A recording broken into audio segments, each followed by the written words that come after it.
Why so few details on this release? This doesn't seem to be in the transparency of, in the spirit of transparency that Secretary Mayorkas promised here at this platform. There were no cameras, there were no press. Julissa answered very few details about what they saw on that visit. We do look forward to, he's committed to, we are all committed to allowing cameras into these facilities, but we want to figure out the best way to do that, protecting the privacy of the kids in a way that's secure and safe, and certainly that's something we look to do in the future. Go ahead, Steve. I'm not asking for a detailed readout on a private conversation that's happening in the Oval Office between the president and this delegation. Journalists have not been allowed to see what's happening inside places. I understand, and I said, so all I was conveying on that particular piece, just for clarity, is we're probably not, for expectation setting, we're probably not going to do a readout of their private conversation. I know you weren't asking for that. We get a readout on what these children, whom we've not been able to speak to ourselves, are saying to the delegation of 14 members that went on the conditions that they're being held in, or if not a readout on this conversation, on what these kids told people like Julissa, can we get it ourselves? Well, first, as I said when you asked the question earlier, we are very open to and support, and the president does, providing access to these facilities. We need to do that in a way that protects the privacy of these kids who are under 18. You didn't get a single Republican vote. Does this concern the president about the ability to pass his agenda going forward? What are the implications? He feels certainly is a path forward, but we're also not going to allow bipartisanship to be defined by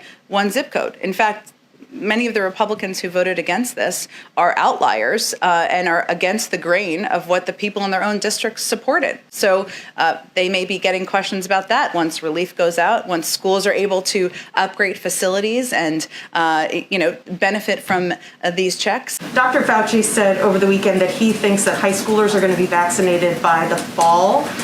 We know what President Biden's goals are when it comes to K through 5 kids.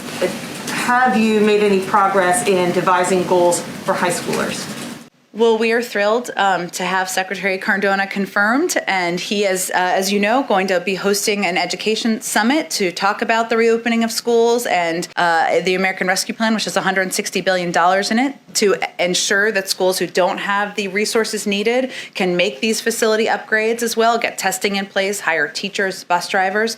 But I will leave it to the Secretary of Education to determine the timeline or the path forward for high schools. President is expected to give a formal press briefing. Press conference, yeah. Yes, before the end of the month. Mm-hmm. So that is a commitment. In the next few weeks, we will see him and take questions and follow-ups and so forth. Yeah, he has done about 40 Q&As since he took office, but in terms of a formal press conference, which I understand there's a big focus on, yes, we will have one before the end of the month. What does it mean going forward? Will we see more of President Biden? More than 40 Q&As in the last month, or? Where he will be submitted to more extensive questions, follow-ups, the kind of things we're doing today.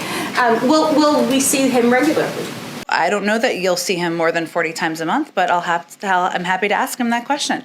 Go ahead, Yumi. I don't have anything on his schedule to read out. I will, though, confirm for you, having traveled on smaller delegations, but also on trips with the president. A trip with the president, as many of you know, includes Air Force One, includes an extensive security, includes all of you, of course, includes a large swath of people and human beings. This was a trip with a small delegation meant to be able to have a small footprint on the ground, to really have conversations with people who are working in these facilities, who are leading the efforts underway, and even some children. And he felt it was most appropriate for members of his policy staff to have those conversations and do the first trip. I understand that there has to be private conversations, but why not say more, and why not at least say, yes, our message is being received, or no, we need to work more on getting the message out? I would say it's clear we need to work more on getting the message out and being very clear. Now is not the time to come.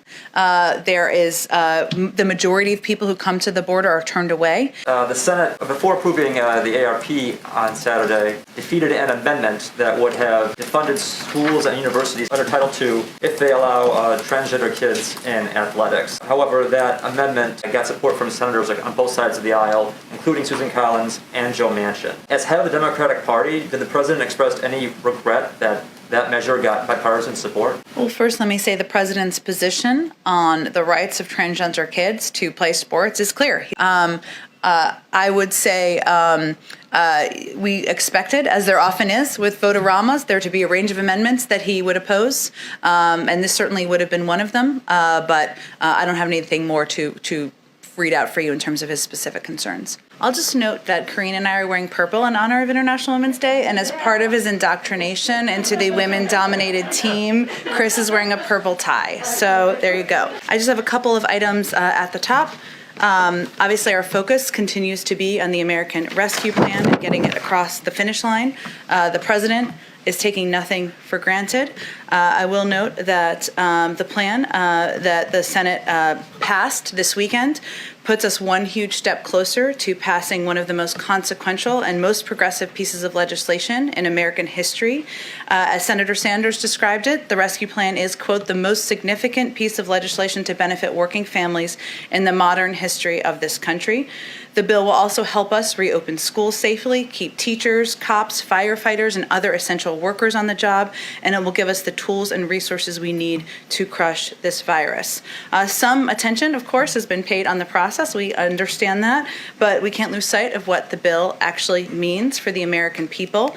$1,400 checks for 158.5 million Americans. A typical family of four making $100,000 will get $5,600 in direct checks, lifting 11 million people out of poverty and cutting child poverty in half this year, including through a historic expansion of the child tax credit that will benefit 66 million kids across the country, extending unemployment insurance for around 11 million Americans. As you all know, we would have hit a point where people would be losing it later this week if we were not headed toward the passage of this bill.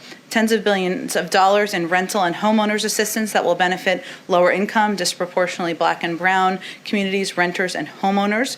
And also the most significant investment in American child care since World War II, expanding the earned income tax credit to 17 million low-income workers, and significantly reducing, and this is a piece of it that hasn't received a lot of attention, health insurance premiums for millions of Americans. So a family of four making $90,000 could see their monthly premiums go down by $200 a month, and that's in addition to direct checks they'll be receiving, the child tax credit they'll be receiving, and other components.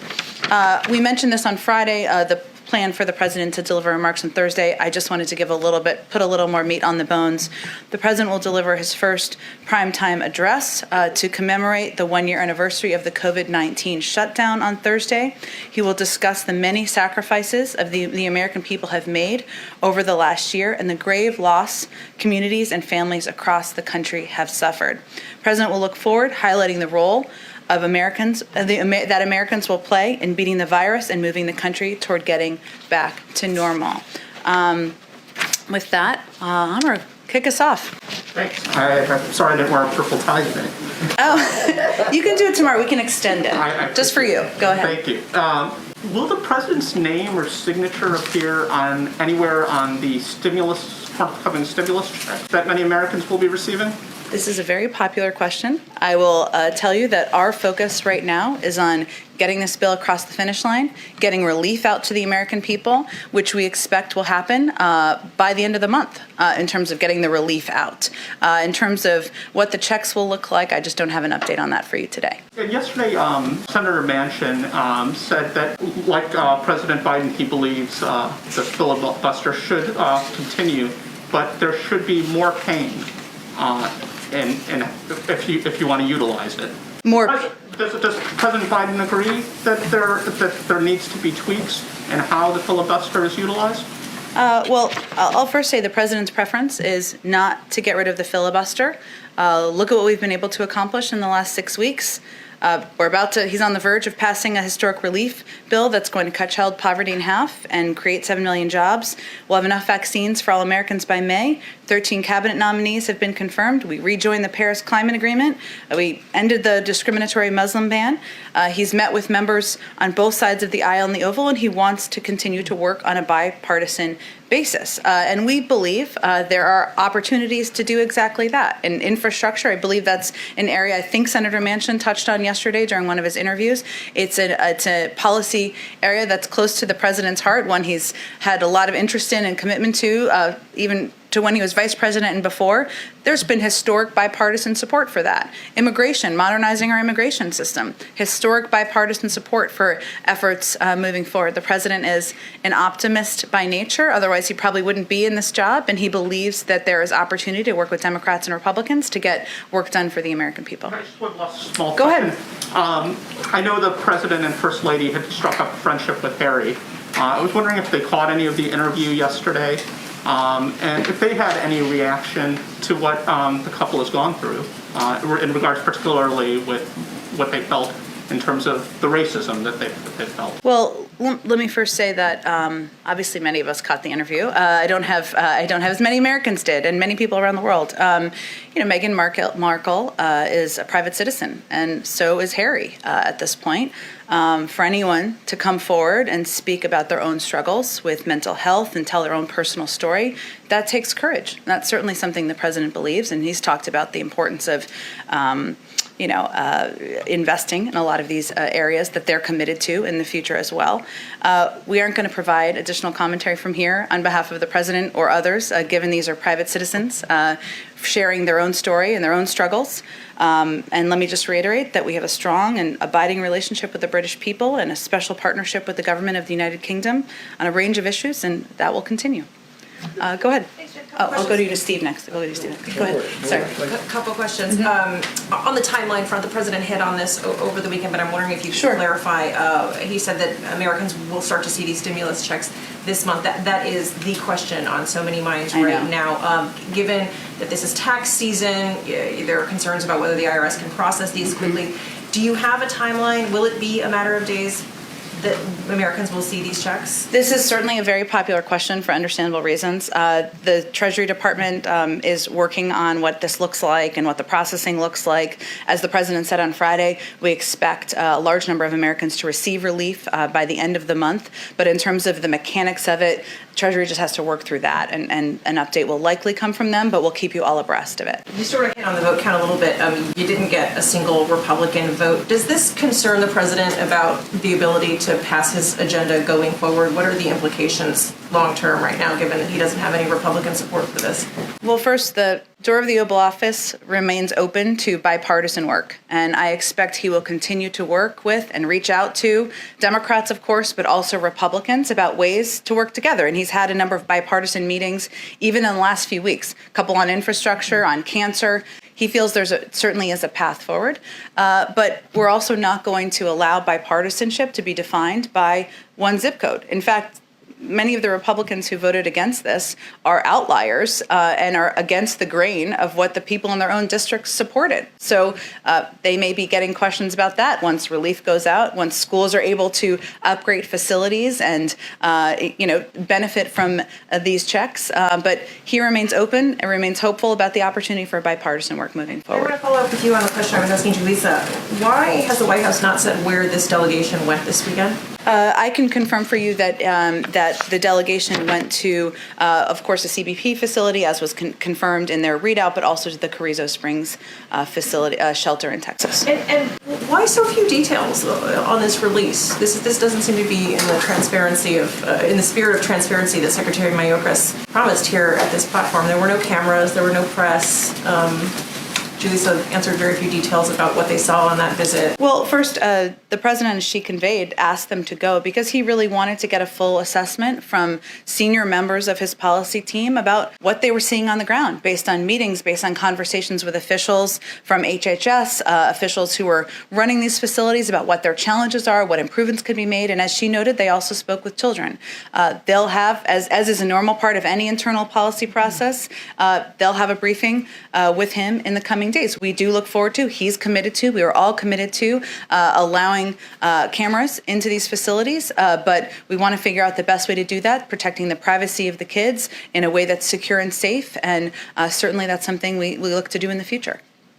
Go ahead, Steve. The readout of the visit to the border said that they discussed capacity needs for unaccompanied children. Will they be making recommendations to the president? Is there a need for more capacity?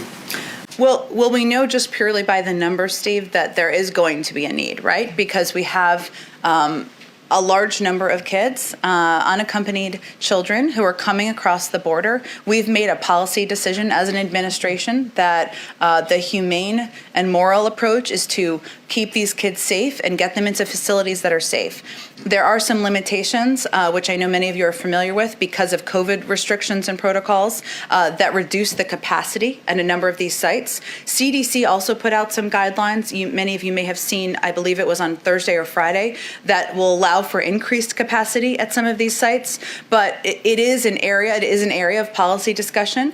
How will we continue to accommodate in a safe and humane way these kids? And our objective remains moving them as quickly as possible out of the Border Patrol facilities. In order to do that, we need to have shelter facilities that are safe, that have access to educational resources, legal resources, health and medical resources, and we need to ensure we have capacity to do that. And separately, the U.S. has identified 3 online publications directed by Russia's intelligence services aimed at undermining the Pfizer and Moderna vaccines. Yeah. Are you aware of that? What can you do about this to counteract? Well, first, we can reiterate that we will fight with every tool we have disinformation. We are certainly not new to, or we're certainly familiar with, I should say, the approach and tactics of Russian disinformation efforts. And we will reiterate that at every opportunity, these vaccines are safe. They've been approved by the FDA. We will have, of course, health and medical experts conveying that at every turn. And we will look for ways to combat disinformation. But we are aware of it. We are monitoring it, and we are taking steps to address.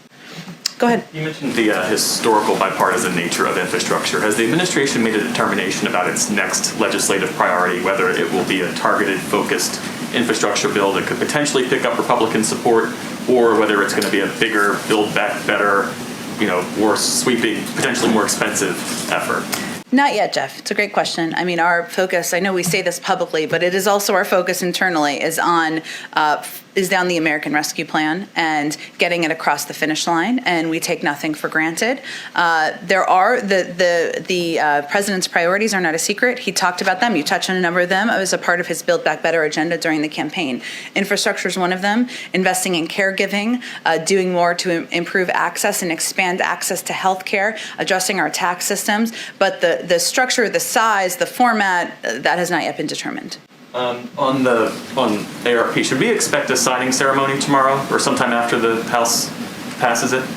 I expect once we believe it's on the path to the president, of course, signing it, and I certainly would expect we'd take a moment to do that once it's done. And what's the administration's plan to make sure that low-income people who didn't file a tax return because they don't make enough income, make sure that they get the money? Because I think in the last go-around, in the previous administration, there were some 8 million people who were eligible but didn't get for the money. tax benefits. Well, for the $1,400 payments. For the $1,400 payments.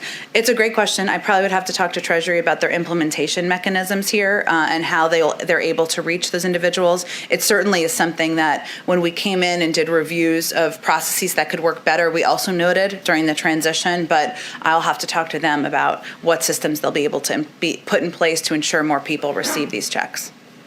Go ahead. Jen, what are the president and other White House officials doing today to ensure that there are no Democratic defections in the vote tomorrow? Well, I will tell you, having worked all weekend, as I think many of us did, our legislative team, led by Steve Ricchetti and Louisa Terrell, are certainly not taking anything for granted. They're picking up the phone, checking in with offices, making sure they have their questions answered. They're asking the president, the vice president, Ron Klain, other senior members of the administration to make calls as needed. I would say we feel it's on a path to passing the House, and certainly Speaker Pelosi has spoken to that, but we are at the ready. Everybody's on call whenever they're needed, and that certainly applies to the president. And back on the filibuster, Senator Manchin suggested over the weekend that the filibuster be not removed, but reformed. As someone who spent decades in the Senate, is that something that President Biden would be supportive of? Well, his preference is not to make changes to the filibuster. rules, and he believes that with the current structure that he can work with Democrats and Republicans to get work and business done. He's also happy to hear from Senator Manchin and others who have ideas about how to get the business done for the American people, but that's not his preference. Senator Manchin was also asked about infrastructure, and he said that he felt that any big infrastructure package should be paid for, and he suggested that corporate tax hikes might be one way to pay for a massive infrastructure bill. Does the president believe that the bill should be paid for, and does he support corporate tax hikes as one way to do that? Well, he spoke on the campaign trail, and one of the items that he spoke about in his Build Back Better agenda was making sure that people paid their fair share, whether it's highest income or rolling back some of the corporate tax cuts. So certainly those are policies that he supports. We don't have a bill or a package yet, so we can have that conversation once we get there. Got it. And then one last question on schools. Dr. Fauci said over the weekend that he thinks that high schoolers are going to be vaccinated by the fall. We know what President Biden's goals are when it comes to K through 5 kids. Have you made any progress in devising goals for high schoolers? Well, we are thrilled to have Secretary Cardona confirmed, and he is, as you know, going to be hosting an education summit to talk about the reopening of schools and look ahead to what needs to be done to get that done. And that applies, of course, not just to K through 5 or K through 8, but also high schools. We also are on track to for the president to sign into law the American Rescue Plan, which has $160 billion in it, to ensure that schools who don't have the resources needed can make these facility upgrades as well, get testing in place, hire teachers, bus drivers. But I will leave it to the Secretary of Education to determine the timeline or the path forward for high schools. Briefly ask on a couple of COVID things. Can you confirm the president will host the Merck and J&J executives at the White House on Wednesday? Yes. Why did he go do away with the trip to Baltimore? We just felt it was a more appropriate place to have the meeting, but he will look forward to discussing with them ways to work forward to continue to expedite vaccine supply and distribution to the American people. Is there any risk with the event was supposed to happen in Emergent? There was, of course, a report on the weekend over Emergent's history with the U.S. government. Is there any risk that the vaccine production could be slowed if the U.S. has some, problem with Emergent being a supplier to J&J? As perhaps implied by the president declining to go to the facility?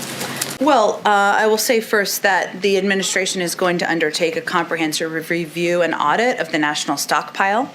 And obviously some of that was covered in the story I believe you're referencing. But I have not, our health and our COVID team has not conveyed to me any concern about the timeline or pace of vaccine production. And your team also just announced the new CDC recommendations around vaccinated people. There's no change to travel guidance. I want to ask whether the White House had any involvement procedurally in preparing those, or is that entirely with the CDC? But broadly, what do you say to Americans who wonder, if I've been vaccinated, why can't I get on a plane? I would encourage them to ask the CDC the questions. They are the ones who put together those guidelines. We were not involved in the sense of developing them or signing off on them. Of course, we receive regular briefings, but I would direct those questions to the CDC. Finally, there was a report out of Europe and the FT that the European Commission will ask the U.S. government to authorize export of U.S.-produced AstraZeneca vaccines in particular. Do you have any response to that, or can you say whether there have been any calls? Have you been asked that yet by the Commission? I don't have any update on that, Josh. It's a good question, but I'll have to talk to our national security team and our COVID team about what that approval process would look like. I'm not aware if that ask has actually been initiated yet. And thank you. The Chinese foreign minister is demanding that the Biden administration reverse what he calls former President Trump's dangerous practice of showing support for Taiwan. What's your response to those words from the Chinese foreign minister? Well, our position on Taiwan remains clear. We will stand with friends and allies to advance our shared prosperity, security, and values in the Indo-Pacific region. We maintain our long-standing commitments as outlined in the 3 communiques, the Taiwan Relations Act and the 6 assurances, and we will continue to assist Taiwan in maintaining a sufficient self-defense capability. So our position remains the same. Are you worried at all about this increasing rhetoric and the actions by Taiwan towards China? I don't think I have anything more for you on it. Go ahead, Katie. Yeah, I have a couple questions. The first is about Secretary Cardona being ordered to revisit the Title IX rules as they relate to sexual misconduct on campus. So the Trump-era rules were controversial because critics said they bolstered the rights of the accused, perhaps over the rights of victims. The Obama-era rules were met by legal challenges that said those rules infringed on due process for the accused. Where does the president want these rules to go? Does he believe a balance could be struck, or what has he communicated about what he wants? I mean, I think the president wants a recommendation from the Secretary of Education, who we look forward to having in this briefing room. And it sounds like there's a lot of questions people would love to ask him, but I don't think he's going to get ahead of a policy process or recommendations by his Secretary of Education. And then I have just a question on what is the president's relationship with Senator Manchin like these days? How often do they talk? They speak regularly. He speaks with a range of senators and members of Congress and members of the House regularly as well. Obviously, they have meetings here, but he, perhaps because he served for 36 years, certainly doesn't hesitate to pick up the phone and have a conversation, whether it's something he agrees with, disagrees with, and that's something he's prone to do even when it's not on his schedule for that day, just when it comes up and it's an ask somebody makes on the team. He has worked with Senator Manchin over the course of years, and he certainly appreciates the support for the $1.9 trillion package that will help bring relief to the American people. He looks forward to working with him on a range of items on his agenda moving forward. Go ahead. The president has said there'll be enough vaccine supply to vaccinate every American adult by the middle of May. What does that mean for the White House's plans to develop a proposal to do export vaccines to other areas of the world? Well, as the president has said, and we've said, I guess, our priority is ensuring that the American people are vaccinated, and we, of course, remain committed to being vital partners in the global community. There are a couple of factors that we certainly our health team considers. We don't know which vaccine is most effective for children. Of course, that testing is ongoing. We still don't know yet the impact of all of the variants. So I don't have anything to predict for you in terms of what additional supply will be shared and when and the process for that. But certainly it's something we're open to. Our first priority, though, is ensuring the American people are vaccinated. And a question on this week's schedule. Every day has a COVID-related event for the president. Obviously, he's been focused on it any given week, but this week seems notable. I was kind of curious what you could say about what the plan is this week and why this is kind of a special week to kind of increase that focus on the response to the pandemic. Well, I would say that there's no issue that's on the minds of Americans more than getting the pandemic under control. The American people know that the reason why we have a recession, the reason why so many families are concerned about putting food on the table, the reason why parents around the country are worried about the impact of closed schools on their kids' mental health and their learning is because of the pandemic. And it is the number one issue and priority on the mind of the president, the vice president, and our entire team. Of course, this week marks 1 year since the country was essentially shut down as a result of the pandemic, and it's important to note of course, what steps have been taken and what progress has been made, but of course also the road ahead. And so we're taking an opportunity to do that. Go ahead. Jen, as a today's print pooler, I'm going to ask a question for myself and behalf of the print pool. Sure. And my first question for me could be a follow-up to the Manchin question. Okay. The Senate, before approving the ARP on Saturday, defeated an amendment that would have defunded schools and universities under Title II if they allow transgender kids in athletics.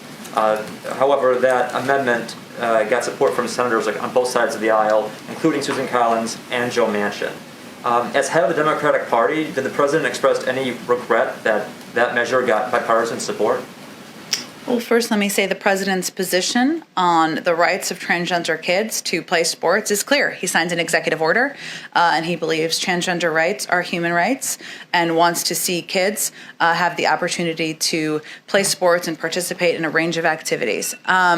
I would say we expected, as there often is with vote-a-ramas, there to be a range of amendments that he would oppose, and this certainly would have been one of them, but I don't have anything more to read out for you in terms of his specific concerns. And now for my colleague, who asks, given that multiple members of President Biden's staff going to the U.S.-Mexico border on Saturday, went there. Why didn't the president make the trip to see the situation himself, and can we expect a visit to the border from him in the coming weeks ahead? I don't have anything on his schedule to read out. I will, though, confirm for you, having traveled on smaller delegations, but also on trips with the president. A trip with the president, as many of you know, includes Air Force One, includes an extensive security, includes all of you, of course, includes a large swath of people and human beings. This was a trip with a small delegation meant to be able to have a small footprint on the ground, to really have conversations with people who are working in these facilities, who are leading the efforts underway, and even some children. And he felt it was most appropriate for members of his policy staff to have those conversations and do the first trip. Not to belabor Joe Manchin. That's okay. But what we saw last week was you guys do have a numbers problem, potentially a big one. What does that mean going forward, given Joe Manchin's comments in the past, and then more recently talking about he wants Republicans more involved, he will not support an infrastructure bill that goes through reconciliation. I mean, more specifically, the minimum wage. I mean, this is something progressives have pushed for. They want $15. How can you possibly get to $15 when you have Joe Manchin saying what he's saying and Republicans drawing a pretty hard line? Well, first I would say Senator Manchin and Senator Sanders and a range of Democrats in between just voted to support a $1.9 trillion package that is the most progressive piece of legislation in history. So I would say we feel pretty good about that. And the fact that that package was not broken up, it still contained the key components that the president advocated for: $1,400 checks, assistance to schools. And yes, there were some changes on the margins, but it is the core of what he had originally proposed. The president believes that there is a path forward on a range of issues where there's been a history of bipartisan support, including infrastructure. Infrastructure improvements are not a Democratic issue. They're not a moderate issue, a progressive issue, a conservative issue. The American people want their roads, rails, and bridges to be reformed. He feels there's a path forward. There's no bill that's being considered. He's having discussions to hear good ideas from members of both parties. And once we have a bill, we're happy to have a discussion on how we move it forward. Does that mean you do think that you will have to work with Republicans? Do you think you'll have enough Republicans to get to $15 specifically? Oh, sorry, the minimum wage you asked about. You asked a few things in there, so I was just trying to unpack them. No, it's totally fine. The president remains committed to raising the minimum wage to $15. There are no negotiations right now with the president or anyone from the administration on lowering that threshold. He's going to work with leaders in both in the Democratic Party and anyone who's interested in having this conversation about how to move it forward and the best vehicle moving forward. But that's the status of it. Right now, we're focused on the American Rescue Plan. And just a quick follow-up on a different subject. You mentioned last week that the president is expected to give a formal press briefing. Press conference, yeah. Yes, before the end of the month. Mm-hmm. So that is a commitment. In the next few weeks, we will see him and take questions and follow-ups and so forth. Yeah, he has done about 40 Q&As since he took office, but in terms of a formal press conference, which I understand there's a big focus on, yes, we will have one before the end of the month. What does it mean going forward? Will we see more of President Biden? More than 40 Q&As in the last month, or? Where he will be submitted to more extensive questions, follow-ups, the kind of things we're doing today. Will we see him regularly? I don't know that you'll see him more than 40 times a month, but I'm happy to ask him that question. Go ahead, Yamiche. A couple questions. First, on direct aid. I know that March 14th was the deadline because of the unemployment that was running out. Is the White House basically ensuring people that their unemployment, that enhanced unemployment, that they'll be able to still get that and that there will be no lapse there? And also, is there a concern about what happened last time where there was a backlog at the IRS and there was a backlog in checks going out to people? Is that a concern, and has that been worked on? Well, I can assure you, having been on a call with her this morning, that Secretary Yellen is focused like a laser on ensuring that there's a clear process and system for ensuring this assistance gets out as quickly as possible. I certainly understand the questions. My friends, neighbors, everybody's asking me the same thing about when they will get assistance, when this will go out the door, but it is really up to them on the mechanics of it. And as I noted a little bit earlier, and Yamiche, I think we've talked about this, there was concern about the gap of people in the last with the December package that were left out and didn't receive the assistance, and that's certainly something that is being factored into the administration and the process here. But I really leave it to Treasury to provide an update on the mechanics of it. And then I know you said the president's preference is to not do away with the filibuster. House Majority Whip Jim Clyburn, he said that if Democrats want to keep enjoying the majority, that they have to find some workaround around the filibuster. He said maybe it would be a cinema mansion rule. I wonder if the president would be behind some sort of rule for specific legislation. Jim Clyburn was talking about civil rights and voting rights legislation. Would the president back any sort of filibuster workaround for specific legislation? Again, it's not his preference, and he believes with an issue as important as voting rights, there should be a path forward to work with Democrats and Republicans to get it done. So nothing's changed on his policy on the filibuster. I'm wondering, I was not asking specifically about the filibuster, more about a rule that would get around the filibuster for specific legislation like voting rights and civil rights. Would he possibly get behind that? Not doing away with the entire filibuster. No, I understand. I just don't have, he's not, his preference is not to make different changes to the rules, to the filibuster rules. And on separate issue on the border, I understand that the delegation is going to brief the president. I wonder, can you talk a little bit more about what was seen there, what was most concerning, especially, I know this administration has said over and over again, it's not the right time to come. Mm-hmm. They talked to children, they talked to officials. Has that message been reached to the immigrants who are coming across our borders? Well, I think first I'm going to allow the president to receive the briefing first before we talk about it more publicly. But I will also say, just an expectation set, that this is a normal part of an internal policy process, and I don't anticipate that we're going to give extensive briefings about internal policy processes or internal discussions that the policy team will have with the president. They went there because the president asked them to go, because he wanted to hear and understand tangibly what's happening on the ground. And, having sat in on briefings with him about this issue, the questions he asks are, how many teachers are there? What specific steps can be done to improve the processes of the timeline of how quickly kids get from shelter facilities into homes? What's the logjam in the process? These are the kinds of things that he's looking for more detailed information on, and I think he wanted to hear tangibly from people who had recently visited the facilities on the ground, hence they went. But, any policy discussion will be private, as any policy meeting would be in an administration. You can imagine, though, that there is real interest, especially among people in this country, to know more about what's going on at the border, especially when you have unaccompanied minors. I understand that there has to be private conversations, but why not say more, and why not at least say, yes, our message is being received, or no, we need to work more on getting the message out? I would say it's clear we need to work more on getting the message out and being very clear. Now is not the time to come.